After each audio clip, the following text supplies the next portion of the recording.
کلام مقدس میں سے ہمارے لیے آج کی تلاوت پیدائش کی کتاب اس کا دوسرا باب اس کی پہلی آیت سے پڑھیں گے۔ سو آسمان اور زمین اور ان کے کل لشکر کا بنانا ختم ہوا، اور خدا نے اپنے کام کو جسے وہ کرتا تھا 7ویں دن ختم کیا، اور اپنے سارے کام سے جسے وہ کر رہا تھا 7ویں دن فارغ ہوا۔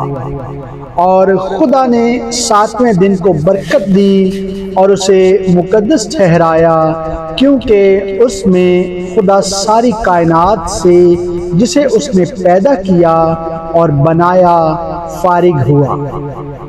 باغ عدن، یہ ہے آسمان اور زمین کی پیدائش جب وہ خلق ہوئے، جس دن خداوند خدا نے زمین اور آسمان کو بنایا، اور زمین پر اب تک کھیت کا کوئی پودا نہ تھا اور نہ میدان کی کوئی سبزی اب تک اگی تھی، کیونکہ خداوند خدا نے زمین پر پانی نہیں برسایا تھا، اور نہ زمین جوتنے کو کوئی انسان تھا، بلکہ زمین سے کوہر اٹھتی تھی اور تمام روئے زمین کو سیراب کرتی تھی۔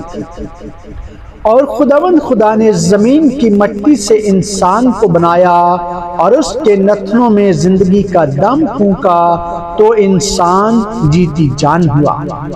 اور خداوند خدا نے مشرق کی طرف عدن میں ایک باغ لگایا، اور انسان کو جسے اس نے بنایا تھا وہاں رکھا۔ اور خداوند خدا نے ہر درخت کو جو دیکھنے میں خوشنما اور کھانے کے لیے اچھا تھا زمین سے اگایا، اور باغ کے بیچ میں حیات کا درخت اور نیک و بد کی پہچان کا درخت بھی لگایا۔ اور عدن سے ایک دریا باغ کے سیراب کرنے کو نکلا، اور وہاں سے 4 ندیوں میں تقسیم ہوا۔ پہلی کا نام فیسون ہے، جو حویلہ کی ساری زمین کو جہاں سونا ہوتا ہے گھیرے ہوئے ہے، اور اس زمین کا سونا چوکھا ہے، اور وہاں موتی اور سنگ سلیمانی بھی ہیں۔ اور دوسری ندی کا نام جیہون ہے، جو کوش کی ساری زمین کو گھیرے ہوئے ہے۔ اور تیسری ندی کا نام دجلہ ہے، جو اسور کے مشرق کو جاتی ہے۔ اور چوتھی ندی کا نام فرات ہے۔ اور خداوند خدا نے آدم کو لے کر باغ عدن میں رکھا کہ اس کی باغبانی اور نگہبانی کرے۔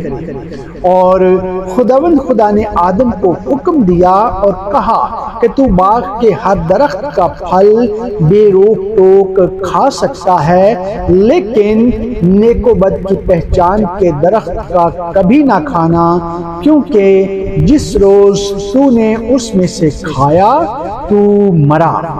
اور خداوند خدا نے کہا کہ آدم کا اکیلا رہنا اچھا نہیں، میں اس کے لیے ایک مددگار اس کی مانند بناؤں گا۔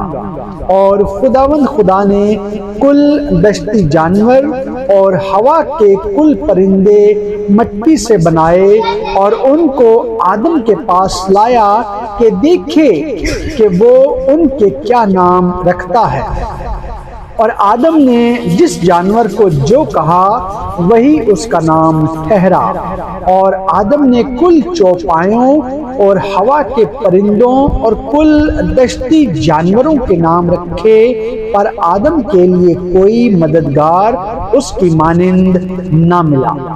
اور خداوند خدا نے آدم پر گہری نیند بھیجی، اور وہ سو گیا، اور اس نے اس کی پسلیوں میں سے ایک کو نکال لیا اور اس کی جگہ گوشت بھر دیا۔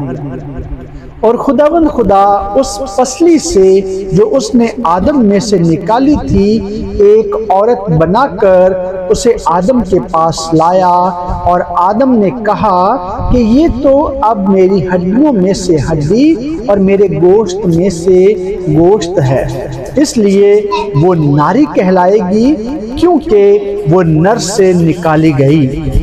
اس واسطے مرد اپنے ماں باپ کو چھوڑے گا اور اپنی بیوی سے ملا رہے گا اور وہ ایک تن ہوں گے۔